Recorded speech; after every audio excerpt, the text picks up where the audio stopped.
नमस्कार मित्रों।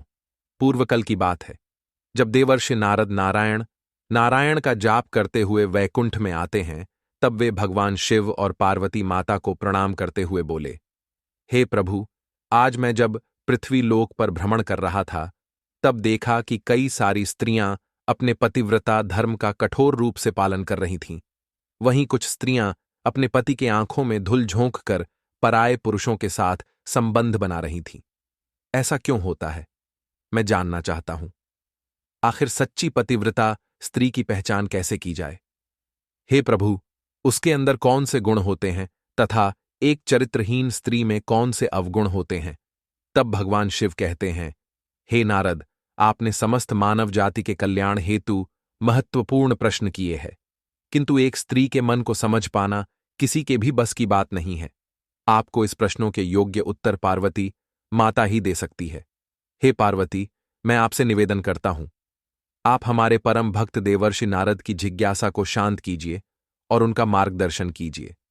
तब पार्वती माता कहती हैं, प्रभु, आपकी आज्ञा से मैं अवश्य ही नारद जी जिज्ञासा को पूरा करूंगी। हे देवर्षि नारद, जिस भी नारी के अंदर यह 3 लक्षण होते हैं, उस स्त्री का वंश शुद्ध होता है, उसके घर पर लक्ष्मी निवास करती है, उस नारी के पति के साथ ही पिता के भी, इन दोनों कुल के लोगों को स्वर्ग की प्राप्ति होती है। जो स्त्रियां पतिव्रता होती हैं, वह मृत्यु के पश्चात विष्णु लोक को प्राप्त करती है। पतिव्रता स्त्री की महानता की एक पवित्र कथा सुनाती हूं। इस कथा का श्रवण करने मात्र से ही व्यक्ति के सभी पाप नष्ट होते हैं। जो व्यक्ति ध्यान मग्न होकर इस कथा को सुनता है, भगवान विष्णु उसके 12 अपराध माफ करते हैं। इसीलिए प्रत्येक मनुष्य को इस कथा को ध्यान से सुनना चाहिए। दोस्तों, पार्वती माता कहती हैं, हे देवर्षि नारद, प्राचीन काल की बात है। मध्य देश में एक अत्यंत शोभायमान नगरी थी। उसमें एक पतिव्रता ब्राह्मणी रहती थी। उसका नाम था। पिछले जन्म के पाप कर्मों के कारण इस जन्म में कोढ़ी हो गया था, अर्थात उसे कोढ़ का रोग हो गया था। उसके शरीर में बहुत सारे जख्म हुए थे, जिनसे सदा ही पस निकलता रहता था। अपने पति की ऐसी दुर्गति देखकर भी कोमल ने अपने पति का साथ नहीं छोड़ा और निर्मल भाव से वह अपने पति की सदा सेवा करती रहती थी। पति के मन में जो जो इच्छा होती, उसे वह नारी अपनी शक्ति के अनुसार अवश्य ही पूर्ण करने का प्रयास करती थी। कोमल प्रतिदिन देव पूजा की तरह ही अपने पति की पूजा करती थी और अपने मन की सभी इच्छाओं का त्याग करके अपने पति के प्रति विशेष स्नेह रखती थी। दोस्तों, पार्वती माता कहती हैं, हे देवर्षि नारद, फिर एक दिन कोमल के पति को रास्ते से जाती हुई एक अत्यंत सुंदर वेश्या दिखाई दी। उस सुंदर वेश्या को देखकर उसका पति काम वासना से भर गया और उस वेश्या पर मोही हो गया। उस वेश्या के सुंदर रूप ने उस ब्राह्मण को पूरी तरह से अपने वश में कर लिया।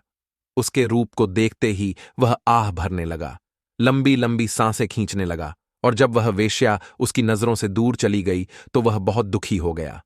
अपने पति की आवाज सुनकर वह पतिव्रता तुरंत दद्धती हुई घर से बाहर आ गई और अपने पति से पूछने लगी, हे नाथ, क्या हुआ? आप इतने उदास क्यों हो गए? आपने लंबी लंबी सांसें कैसे खींची? आपको जो कष्ट है मुझे बताइए। जो भी कार्य हो आप मुझे बताइए, वह मैं पूर्ण करने का प्रयास अवश्य करूंगी। हे प्राणनाथ, एकमात्र आप ही मेरे गुरु हैं, प्रियतम है। पत्नी के इस प्रकार से पूछने पर उसके पति ने कहा, हे प्रिय, मुझे जो चाहिए वह तुम नहीं दे सकती। तुम ही क्या, कोई भी मुझे नहीं दे सकता, इसीलिए उस पर व्यर्थ बात करना उचित नहीं है, इसीलिए तुम रहने दो। फिर वह पतिव्रता बोली, हे नाथ, मुझे विश्वास है कि मैं आपके कार्य को अवश्य सिद्ध कर सकती हूं। आप केवल मुझे आज्ञा देने का कष्ट करें, मैं अपनी पूरी शक्ति लगाकर उस काम को पूरा करूंगी। उस कार्य को पूर्ण करने के लिए जो भी उपाय हो मैं करूंगी। अगर मैं आपके इस कार्य को पूरा कर सकी तो इस लोक में और परलोक में मेरा कल्याण होगा। फिर कोमल के कोढ़ी पति ने कहा, हे प्रिय, ठीक है, बताता हूं। अभी अभी इस रास्ते से एक अत्यंत सुंदर वेश्या जा रही थी। उसका शरीर अत्यंत सुंदर और मनमोहक था, जिसे देखकर मेरा हृदय कामाग्नि से भर गया है। यदि तुम ऐसा कोई उपाय करो जिससे वह सुंदर वेश्या मुझे प्राप्त हो जाए तो मेरा जन्म सफल हो जाएगा। हे देवी, तुम उससे मेरा मिलन करवाकर मेरी कामाग्नि को शांत करो। पति के द्वारा ऐसा कहने पर वह कोमल अत्यंत दुखी हुई और बोली, हे नाथ, आप धैर्य रखिए, मैं आपके इस कार्य को अवश्य सिद्ध करूंगी और उस वेश्या से आपका मिलन करवाऊंगी। इतना कहकर उस पतिव्रता नारी ने मन ही मन कुछ विचार किया और फिर रात्रि के अंतिम प्रहर में उठकर वह गोबर और झाड़ू लेकर घर से चली गई। दोस्तों, पार्वती माता कहती हैं, हे देवर्षि नारद, जाते समय उसके मन में बड़ी प्रसन्नता थी। फिर वह उस वेश्या के घर पर पहुंच गई और उसने उस वेश्या के घर के आंगन में झाड़ू लगाया और गोबर से लीप कर उसका आंगन अत्यंत सुंदर बना दिया और लोगों की नजर पड़ने से पहले ही शीघ्रता से अपने घर को लौट कर आ गई। इस प्रकार से उस पतिव्रता स्त्री ने 3 दिनों तक उस वेश्या के घर के आंगन में झाड़ू लगाया और गोबर से लीप कर उसका आंगन स्वच्छ किया। उधर वह वेश्या अपने आंगन को देखकर अपने सेवकों से पूछने लगी, अरे वाह, आज आंगन की इतनी बढ़िया सफाई किसने की है? जिसने भी मेरा आंगन स्वच्छ किया है, मैं उसकी इच्छा पूर्ण करूंगी। फिर वेश्या के सेवकों ने कहा, हे वेश्या, घर के आंगन की सफाई तो हमने नहीं की। हमारे जागने से पहले ही कोई इस आंगन की सफाई करके चला जाता है। सेवकों की बात सुनकर वेश्या को बड़ा आश्चर्य हुआ और वह सोचने लगी कि आखिर कौन आकर उसके घर के आंगन को साफ कर रहा है। फिर उसने जानने के लिए रात भर जागरण किया और छिपकर देखने लगी। तभी उसने देखा कि रात्रि के अंतिम प्रहर में ब्राह्मणी आकर उसके घर के आंगन को साफ कर रही है। दोस्तों, पार्वती माता कहती हैं, हे देवर्षि नारद, ब्राह्मणी को देखते ही वह वेश्या बोली, हाय हाय हे देवी, आप यह क्या कर रही हो? क्यों मुझ पापी स्त्री के घर का आंगन साफ कर रही हो? मुझे क्षमा करो, आप यह काम मत करो। इतना कहकर उस वेश्या ने उस ब्राह्मणी के पैर पकड़ डिश लिए और कहा, हे पतिव्रते, आप क्यों मेरी आयु यश संपत्ति कीर्ति का विनाश करने की चेष्टा कर रही हो? मैंने कौन सा अपराध किया है? हे साध्वी, आपको जो चाहिए वह मांगो, मैं बिना सोचे ही आपको दे दूंगी, किंतु आपको यह कार्य शोभा नहीं देता है। तब उस पतिव्रता ने उस वेश्या से कहा, हे सुंदरी, मुझे धन की लालसा नहीं है, किंतु ही से मुझे कुछ काम है। यदि तुम करोगी तो मैं बताती हूं।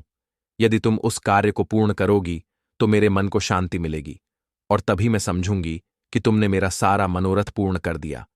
फिर वह वेश्या बोली, हे पतिव्रत, आप जल्दी बताइए, मैं वचन देती हूं, आपका जो भी अभीष्ट कार्य है उसे मैं अवश्य पूर्ण करूंगी। माताजी, आप महान पतिव्रता हैं, आपका कार्य करूंगी तो मेरे सभी पाप नष्ट हो जाएंगे। आपके चरण छू लेने से ही मैं पाप से मुक्त हो चुकी हूं।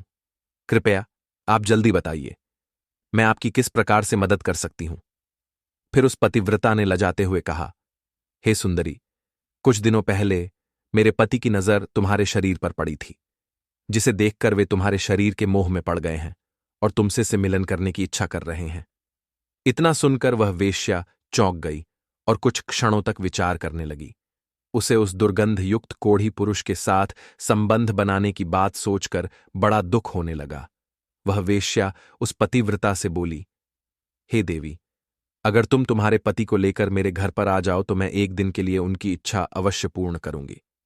तब उस पतिव्रता ने कहा, हे सुंदरी, मैं आज रात को ही अपने पति को लेकर तुम्हारे घर पर आ जाऊंगी और जब वे तुमसे खुद की तृप्ति करके संतुष्ट हो जाएंगे तब मैं फिर से उनको अपने घर वापस ले जाऊंगी। तब वेश्या बोली, हे पतिव्रते, तुम शीघ्र ही अपने घर पर चली जाओ ताकि कोई तुम्हें यहां पर ना देखे और आधी रात को अपने पति को लेकर यहां पर चली आओ। मैं तुम्हारी इच्छा अवश्य पूर्ण करूंगी। दोस्तों, पार्वती माता कहती हैं, हे देवर्षि नारद, फिर वह पतिव्रता नारी अपने घर पर चली गई और उसने अपने पति को सारी बात बता दी कि वह आज रात को उसे उस वेश्या के घर पर ले जाएगी। फिर वह कोढ़ी अपनी पत्नी से बोला, हे प्रिय, मैं उसके घर पर कैसे जाऊंगा? मुझसे तो चला नहीं जाता। फिर किस प्रकार से यह कार्य पूरा हो पाएगा? तब पतिव्रता बोली, हे प्राणनाथ, आप चिंता न करें, मैं आपको अपनी पीठ पर बिठाकर लेकर जाऊंगी और जब आपका कार्य पूर्ण हो जाएगा तब आपको वापस ले आऊंगी। इतना सुनकर वह ब्राह्मण बहुत खुश हुआ और अपनी पत्नी से बोला, हे कल्याणी, तुम एक महान नारी हो, तुमसे मैं अति प्रसन्न हूं। तुम्हारे कारण मेरा कार्य पूर्ण हो जाएगा। तुमने आज जो काम अपने पति के लिए किया है, ऐसा काम संसार की कोई नारी नहीं कर पाएगी। हे देवी, तुम धन्य हो। फिर रात हो गई और वह पतिव्रता ब्राह्मणी अपने पति को पीठ पर बिठाकर लेकर जाने लगी। रास्ते में एक जगह पर परम तेजस्वी मांडव आर्षि को गलती से चोर समझकर राजा ने शूल पर चढ़ाया हुआ था। वह शूल मांडव रश्य के आर पार गया था, किंतु फिर भी वे जीवित थे और अपनी तपस्या में लीन हो गए थे। जब रात के अंधकार में वह पतिव्रता ब्राह्मणी मांडव आर्षि के नजदीक से गुजर रही थी, तो गलती से उसके कोढ़ी पति का पैर मांडव अर्षि के शरीर को लग गया और उनकी तपस्या भंग हो गई। मांडव अर्षि अत्यंत क्रोधित हो गए और श्राप देने लगे, जिस पापी ने भी मेरी तपस्या भंग की है और मुझे वेदना दी है, वह पापी सूर्योदय होते ही भस्म हो जाएगा। आर्षि मांडव ने श्राप देते ही वह कोड़ी जमीन पर गिर पड़ा। आर्षि मांडव का श्राप सुनते ही उस पतिव्रता को बहुत दुख हुआ और वह कहने लगी, आज से 3 दिनों तक सूर्य का उदय ही ना हो। इतना कहकर वह पतिव्रता अपने पति को लेकर घर चली गई और अपने पति को शैया पर लिटाकर उसके पास बैठ गई। दोस्तों, पार्वती माता कहती हैं, हे देवर्षि नारद, पतिव्रता की वाणी में इतनी शक्ति होती है कि वह जो भी कहती है वह सत्य हो जाता है, और पतिव्रता के कहने पर साक्षात सूर्यदेव को भी उसकी इच्छा का पालन करना पड़ता है, क्योंकि स्वयं भगवान विष्णु ने ही पतिव्रता स्त्रियों को यह वरदान दिया है कि वे जो बोलेगी वह अवश्य ही सिद्ध हो जाएगा। फिर 3 दिनों तक सूर्योदय नहीं हुआ। सारा संसार अंधकार में चला गया और तीनों लोकों में इसकी खबर फैल गई। यह दृश्य देखकर सभी देवता ब्रह्मा जी के पास गए और सूर्य के उदय ना होने का कारण पूछने लगे। तब ब्रह्मा जी ने देवताओं को उस ब्राह्मणी और मांडवीय राशि का सारा वृतांत सुना दिया। दोस्तों, देवी लक्ष्मी कहती हैं, हे देवर्षि नारद, फिर सभी देवता ब्रह्मा जी के साथ दिव्य विमानों में बैठकर उस पतिव्रता नारी के घर के पास चले गए। ब्रह्मा जी ने उस पतिव्रता नारी से कहा, हे माता, तुम्हारे कहने से सूर्य का उदय होना रुक गया है, जिससे संपूर्ण सृष्टि खतरे में आ गई है। प्राणियों का जीवन दुष्कर हो गया है। तुम कृपा करके अपने वचन पीछे ले लो और सूर्य का उदय होने दो। फिर उस पतिव्रता ने कहा, हे भगवान, एकमात्र मेरे पति ही मेरे गुरु है। यह मेरे लिए संपूर्ण लोकों से बढ़कर है और सूर्योदय होते ही मेरे पति की मृत्यु हो जाएगी, क्योंकि मांडव मुनि ने ऐसा श्राप दिया है। मैंने किसी लोभ में, क्रोध में तथा मोह में आकर ऐसा नहीं किया है। मैं केवल अपने पति के प्राणों की रक्षा करना चाहती हूं। फिर ब्रह्मा जी ने कहा, हे माता, तुम्हारे पति की आयु इतनी ही थी, उसकी मृत्यु से पृथ्वी का कल्याण होगा।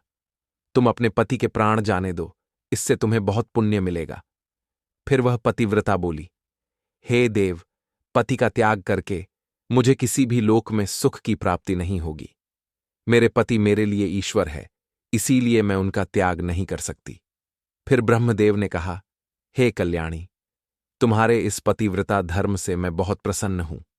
तुम अभी इस हठ को छोड़ दो और सूर्य का उदय होने दो, जिससे सारा संसार स्वस्थ हो जाएगा और हमारे आशीर्वाद से तुम्हारा कोड़ीपति भी कामदेव के समान सुसुंदर हो जाएगा।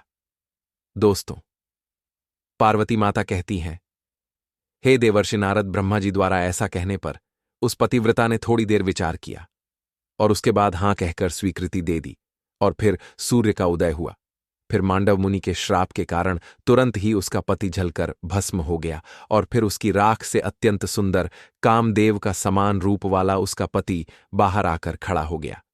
यह चमत्कार देखकर वह पतिव्रता अत्यंत प्रसन्न हुई और फिर स्वर्गलोक से एक अत्यंत तेजस्वी विमान आया और वह पतिव्रता नारी अपने पति के साथ बैठकर स्वर्गलोक को चली गई। दोस्तों, पार्वती माता कहती हैं, हे देवर्षि नारद, इस प्रकार से पतिव्रता नारी में संसार को भी नष्ट करने की शक्ति होती है। पतिव्रता नारी के सामने बड़े बड़े देवताओं को भी झुकना पड़ता है। तो दोस्तों, उम्मीद है आपको यह कथा पसंद आई होगी, तो कमेंट करके अवश्य बताएं। जानकारी अच्छी लगी तो वीडियो को लाइक जरूर करें और कमेंट में राधे राधे अवश्य लिखें। साथ ही चैनल को सब्सक्राइब करें। आप सभी का धन्यवाद।